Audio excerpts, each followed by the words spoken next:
പാചകവാതക വില കൂട്ടിയതിനെ കുറിച്ച് നമ്മുടെ ഒരു പ്രേക്ഷകൻ ചോദിച്ചു. ശരിക്കും കൂട്ടിയിട്ടുണ്ട്. ഗാർഹിക ആവശ്യങ്ങൾക്കുള്ള സിലിണ്ടറിന് 50 രൂപയാണ് വർദ്ധിപ്പിച്ചത്. ഉജ്ജ്വല യോജന പദ്ധതിയിലുള്ളവർക്കും ഇല്ലാത്തവർക്കും ഇത് ബാധകമാണ്. പെട്രോളിന്റെയും ഡീസലിന്റെയും എക്സൈസ് തീരുവ 2 രൂപയും കൂട്ടിയിട്ടുണ്ട്. എന്നാൽ പെട്രോൾ ഡീസൽ വിലയിൽ വർധനയ്ക്ക് ഇത് കാരണമാകില്ല എന്നാണ് പെട്രോളിയം മന്ത്രി ഹർദീപ് സിംഗ് പുരി വ്യക്തമാക്കിയിരിക്കുന്നത്. ജോയ്സ് ഡാനിയൽ നമുക്കൊപ്പം ചേരുന്നു ദില്ലിയിൽ നിന്ന്. ജോയ്സ് ഡാനിയൽ, വില കൂട്ടുകയാണ്. സിലിണ്ടറിന്റെ വില കൂട്ടുന്നത് ഒന്നോ രണ്ടോ ഒന്നുമല്ല, 50 രൂപയാണ് കൂട്ടിയിരിക്കുന്നത്. വിവരങ്ങൾ.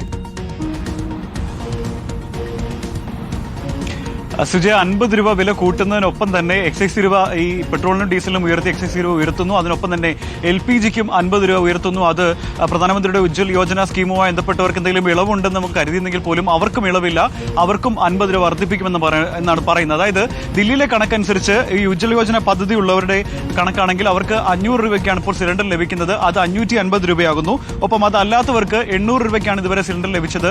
അത് 803 രൂപയ്ക്കാണ് ആദ്യം സിലിണ്ടർ ലഭിക്കുന്നത്. പിന്നീട് ഇപ്പോൾ 853 എത്തുന്നു. അങ്ങനെ 50 രൂപയുടെ വർധനമാണ് വരുന്നത്. ഇതിൽ കേന്ദ്രമന്ത്രി പറയുന്ന ഒരു കാര്യം, അതായത് ഈ സബ്സിഡിയുമായി ബന്ധപ്പെട്ട് എണ്ണ കമ്പനികൾക്ക്, അതായത് LPG സബ്സിഡി നൽകുന്നതുമായി ബന്ധപ്പെട്ട് എണ്ണ കമ്പനികൾക്ക് ഒരു വലിയ നഷ്ടമുണ്ടായിരുന്നു. 4300 കോടി രൂപയുടെ ഒരു നഷ്ടം സംഭവിച്ചിട്ടുണ്ടായിരുന്നു.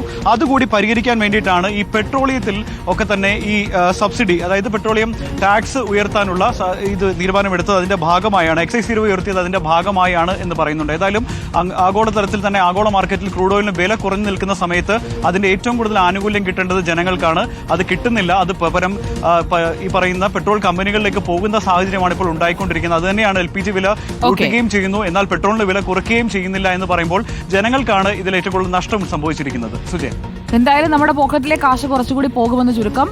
വീട്ടിൽ സിലിണ്ടർ വാങ്ങുമ്പോൾ അതിൽ ഉജ്ജ്വൽ യോജന പദ്ധതിയിലുള്ളവരാണെങ്കിലും 50 രൂപ സിലിണ്ടർ ഒന്നിന് കൂടുകയാണ്.